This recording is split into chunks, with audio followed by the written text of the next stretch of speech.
Con 34 minutos, 12 con 34 minutos, una encuesta realizada por el Grupo Faro a 402 trabajadores informales en Quito reveló una dramática, pero realidad al fin y al cabo.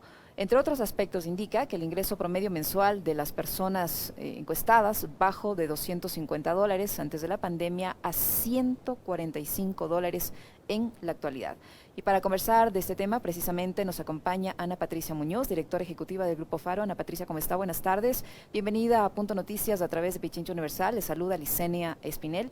Cuéntenos, por favor, cómo se realizó esta encuesta y más detalles sobre esta dramática realidad que se vive en la capital de la República y en el país en su conjunto. Buenas tardes, Licenia. Muchas gracias por la invitación a hablar justamente de uno de los retos más importantes que enfrenta el Ecuador. Nosotros, como todos los ecuatorianos, desde Grupo Faro, estamos profundamente preocupados por la situación de empleo que sufre problemas estructurales muy importantes. De hecho, los datos del Instituto Nacional de Estadísticas y Censos mostraron ya a septiembre que solo 1 de cada 3 ecuatorianos que forman parte de la población económicamente activa tiene un empleo pleno.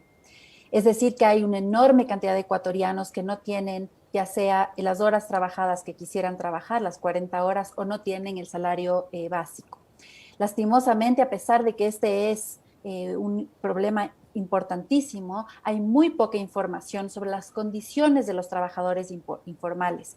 Y por eso es que desde Grupo Faro, que somos un centro de investigación independiente y apartidista, donde justamente queremos que los datos, la evidencia informen a las políticas públicas, decidimos realizar este estudio y levantar información primaria.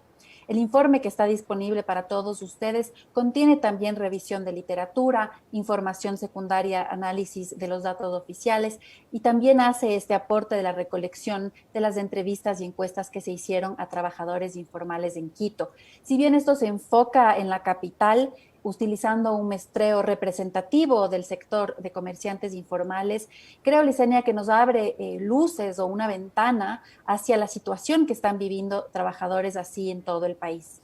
Ana Patricia, ¿qué concepto le debemos dar a trabajadores informales? ¿Son personas que se dedican al comercio, al pequeño comercio en la calle? ¿Son personas que han perdido el empleo y se han visto forzadas a subsistir de lo que sea? Y en este caso de los pequeños emprendimientos, vendiendo cosas, etcétera, ¿cómo debemos entender como concepto al trabajador informal? Sí, hay dos formas, dos entradas posibles a la informalidad. La una es la de la economía informal, es decir, justamente empresas que no tienen necesariamente el RUC, no están registradas, quizás no paguen impuestos. Y la otra, la mirada desde el trabajador, un trabajador que no tiene afiliación, que no tiene acceso a las prestaciones, que no tiene los derechos que un trabajador debería tener y debería estar garantizado en el Ecuador. Nosotros tomamos esta segunda mirada y ahí, claro, coinciden, ¿no es cierto?, que nos enfocamos en los vendedores ambulantes en la ciudad de Quito o vendedores autónomos, como se los denomina en el municipio, y la mayoría de ellos compran y venden objetos en las calles de la ciudad. Esta es la forma que nosotros hemos tratado de capturar la situación que viven. Por supuesto, no son todas las formas de informalidad, pero creemos que da una información muy valiosa a la situación precaria que estas familias y las familias de los trabajadores están viviendo. Justamente, ya mencionabas tú, el efecto de la pandemia, pero aún antes de la pandemia, ¿no es cierto? El ingreso mensual se redujo a $145 de 250, salario que ya es mucho menor a los $400 de salario básico, pero es importante mencionar que esto es en circunstancias en que las horas trabajadas son mucho mayores a las 40 horas que determina la ley ecuatoriana. Son aproximadamente 51 horas mensuales, semanales que trabajan, es decir, más horas, pero menos Menos ingreso. remuneración. Es algo que está sucediendo incluso con el amparo de la denominada ley humanitaria, con los trabajadores que les han reducido las jornadas, porque no en todos los lugares, los trabajadores formales me refiero, no en todos los lugares se respeta el hecho de que se pague una remuneración menor con un trabajo menor. Ha pasado o está pasando, y tenemos muchas denuncias al respecto, de que se ha conservado la misma jornada de 8 horas por la mitad del sueldo, incluso algunos sectores que han subido el número de horas de trabajo, pero no la remuneración. Esto también se expresa en el trabajo informal, es decir, usted me está señalando, Ana Patricia, que hay más horas de trabajo, el trabajo aumentó, se dedica más tiempo al trabajo, pero la remuneración sigue siendo escasa, menor incluso que antes de la pandemia. El enfoque de nuestro estudio es esos trabajadores, comerciantes, autónomos informales, si se los quiere llamar así, en la capital. No hemos dado un vistazo a los trabajadores que sí tienen relación de dependencia o trabajadores que, por ejemplo, podrían estar ligados al sector público. No hemos recogido información sobre este gran segmento de la población. Lo que sí podemos decir es que para los trabajadores informales en la ciudad de Quito, la gran mayoría ha estado en esta situación por más de 3 años, es decir, no es necesariamente un momento de transición en que tal vez por circunstancias se pierde el empleo, se pasa al sector informal y luego se regresa a una relación de dependencia o a un sector que provea mayor estabilidad. También sabemos que en muchos de ellos, cerca del 50%, en algún momento tuvieron un trabajo asalariado, ¿no es cierto? Es decir, migraron de un trabajo asalariado a la informalidad. Y de estas personas que indican haber sido asalariadas, el 80% estuvo en algún momento en el sector público. Por esa pregunta, más o menos podemos inferir, ¿no es cierto?, que nuevamente a personas que dejan el sector público por razones voluntarias o no, no están logrando ser absorbidas por el sector privado, pero no tenemos información en este estudio específicamente qué está pasando con las personas que sí están trabajando de forma asalariada y que han visto sus jornadas reducidas. Ahora, este estudio que ustedes han realizado, Ana Patricia, también demuestra algo mucho más preocupante, y es que estas personas que viven en estas condiciones de extrema vulnerabilidad no les llega el famoso bono de desarrollo humano. Nosotros hicimos justamente dos preguntas. La una exactamente la que tú mencionas, que es si es que ellos acceden normalmente al bono de desarrollo humano.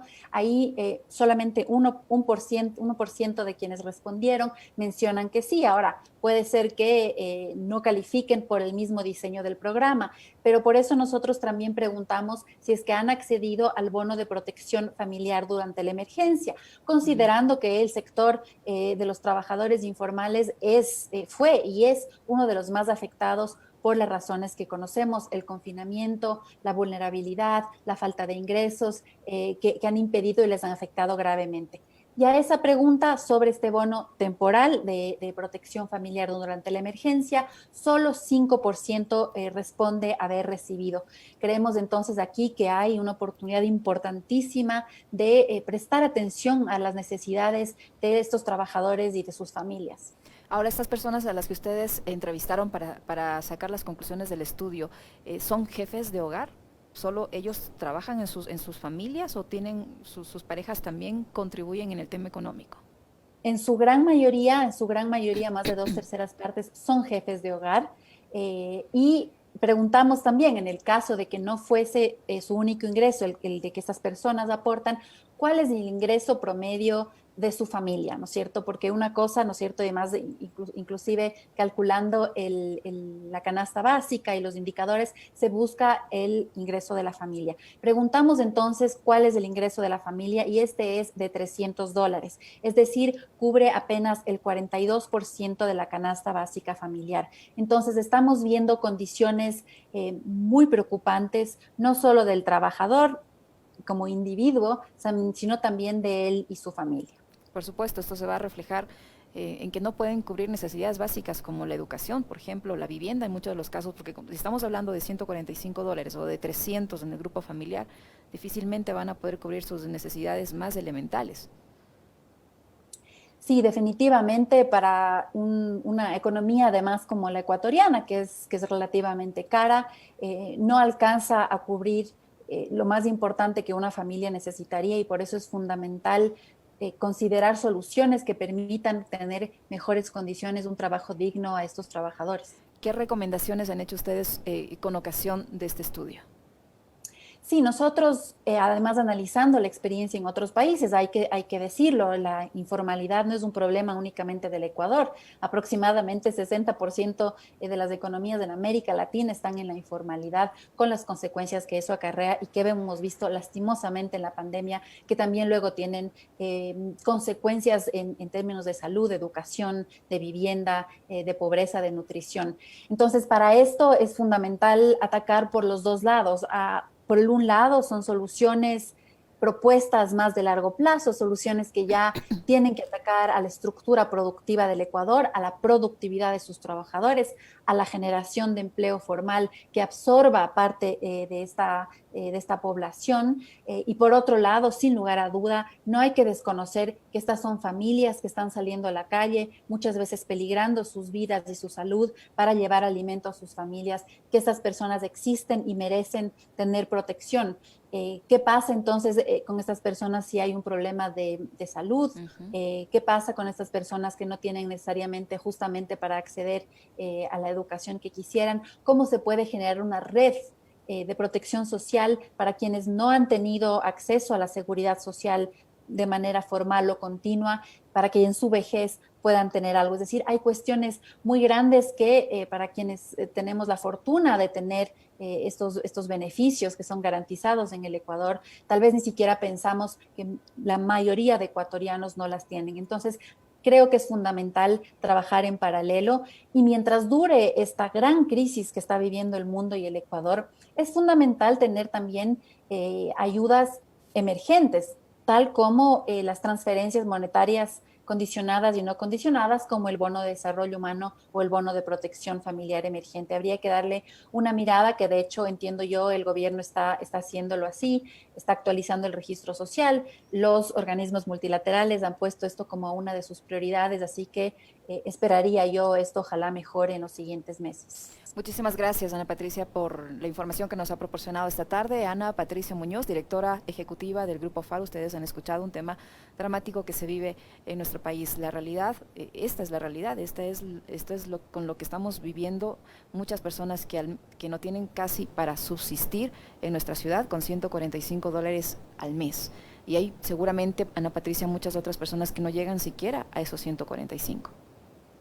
Claro, exactamente. Esta es la mediana, es decir, hay la mitad que gana menos que eso, hay la mitad que gana más. Esta es solo una forma de ejemplificar cuál sería la situación de la generalidad, pero hay muchas personas que hay días en los que ganan menos de $1 y que tienen que llegar a sus casas a sobrevivir en esas condiciones. Dramático. Muchísimas gracias, Ana Patricia Muñoz, directora ejecutiva del Grupo FARO.